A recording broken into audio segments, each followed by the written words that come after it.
Let's talk about periods. In this video, I'm going to give you some simple period hacks in your lifestyle to just make your cycle better and less symptomatic. If you have not hit the subscribe button yet, hit the subscribe button to be noticed anytime I post new content related to women's health, hormones, or holistic health. Okay, first thing I want to talk about is prostaglandins. These are little inflammatory molecules that you may or may not have heard of before, but when our uterine lining is being shed, which is a period, we are producing more prostaglandins. Now, if you have a little bit more inflammation systemically in your body will produce more of these prostaglandins, which can contribute to more fatigue and more pain, like cramping, low back pain, those types of things. However, there are things we can do for this, so I want to give you kind of a list of those right now. In general, we want to just lower inflammation. So I did a video all about inflammatory foods that you can watch if you want more information about this, but in general, ginger is fantastic for this. So you can get ginger tea. I like to always do kind of like the real thing, so get like one of those funky roots of ginger at the grocery store, peel it, slice it up, put it in some hot water, let it steep for about 5 or 10 minutes, and then drink and enjoy. I think it tastes delicious. A lot of my other patients think it tastes delicious too. If you don't like that, you can definitely get ginger tinctures or even pills, things like that. But ginger in its purest form is always my favorite, and ginger is really, really helpful for inflammation. Nature is super smart and just always gives us the right things with the right other micronutrients to help us absorb it better. And so it always just makes sense, in my opinion, to try to get it from food. So other things that you can do for period stuff is magnesium. So I did a video all about this last week, and I talked a lot about why magnesium is so important in talking about how to reduce PMS. But magnesium, you guys, is just like a miracle little mineral. We need it for like 3,000 different reactions in our body, and it can help with detoxing our nervous system, our mood, can help with sleep and relaxation. It can also help with periods. So I always recommend taking some magnesium. This is a supplement that is important to get from a supplement form of either topical, like lotions, Epsom salt, or sprays, or take it orally with a capsule, because it's really hard to actually get enough magnesium through food due to our soil quality and just kind of what's going on with that. And also because stress depletes magnesium really fast. It's called the magnesium burn rate. And anytime there's stress, our need for magnesium increases substantially. So I recommend taking something like a magnesium glycinate or L-threonate or a magnesium malate. Those are all great at improving the magnesium status because it crosses our blood-brain barrier and actually gets into the cells where magnesium, most of it is in our body.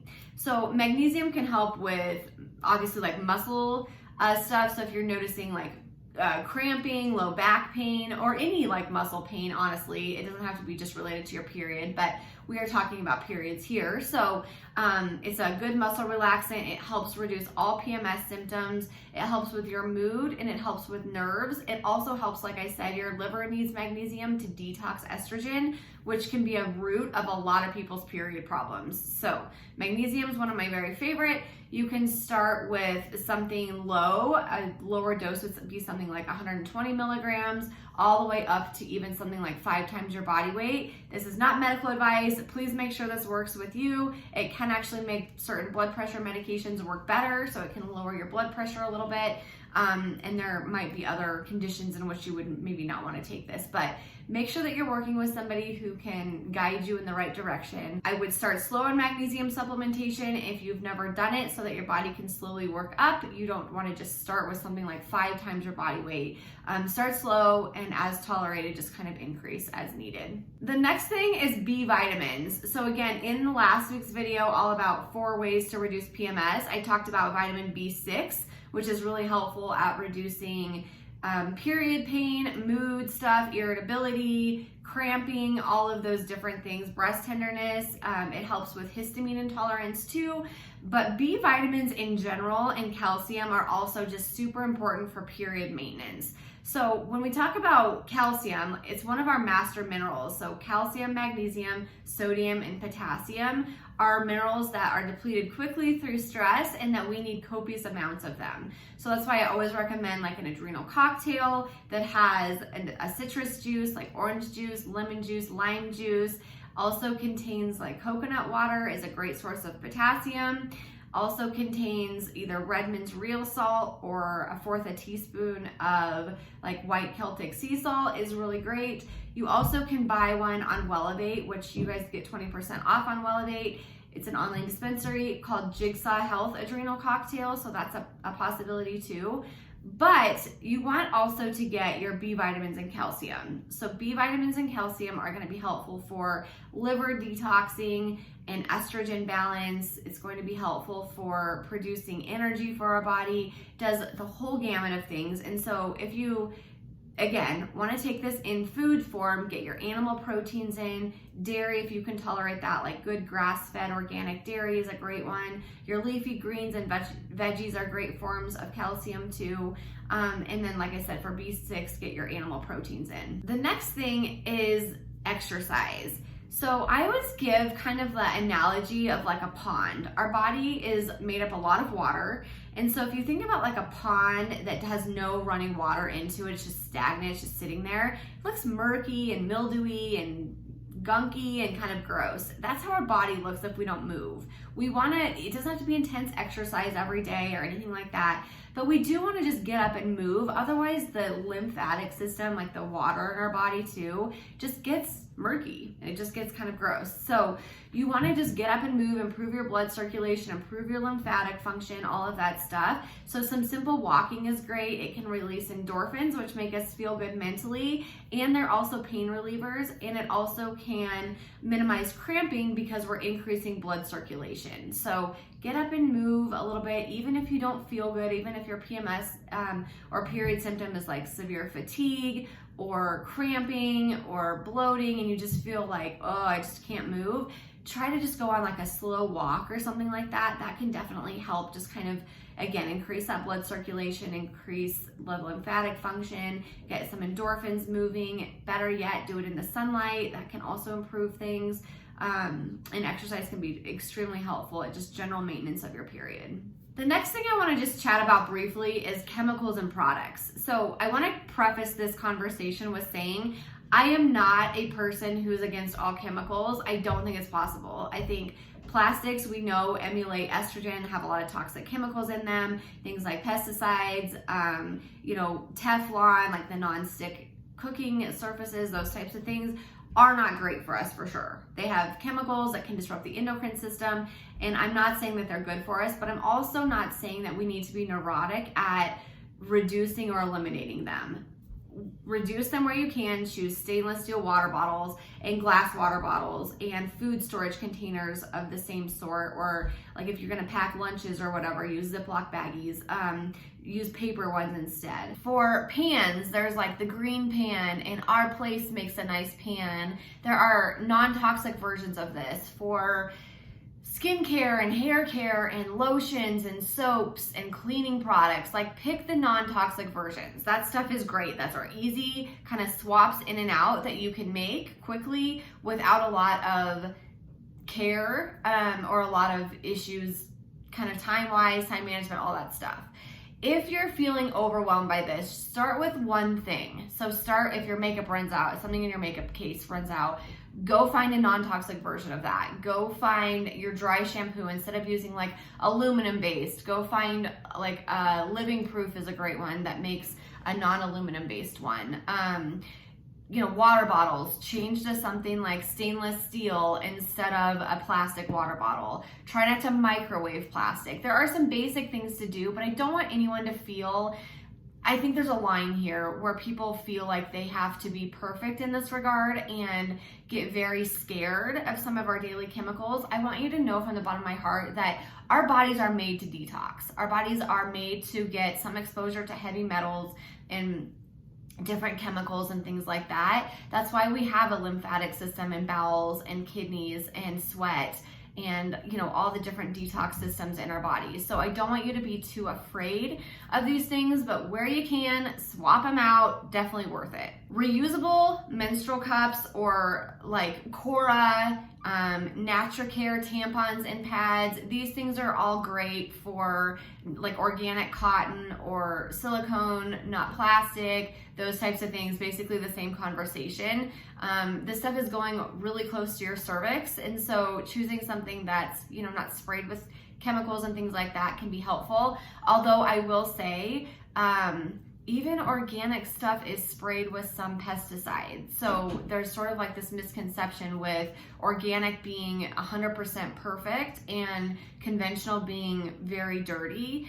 And it's not quite the same. There's a lot of nuanced conversations here. There's a woman on Instagram who I love. She's a food chemist. Her name's, I'll have to link it. I'll have to find it and link it in the description below. I just went blank with hers.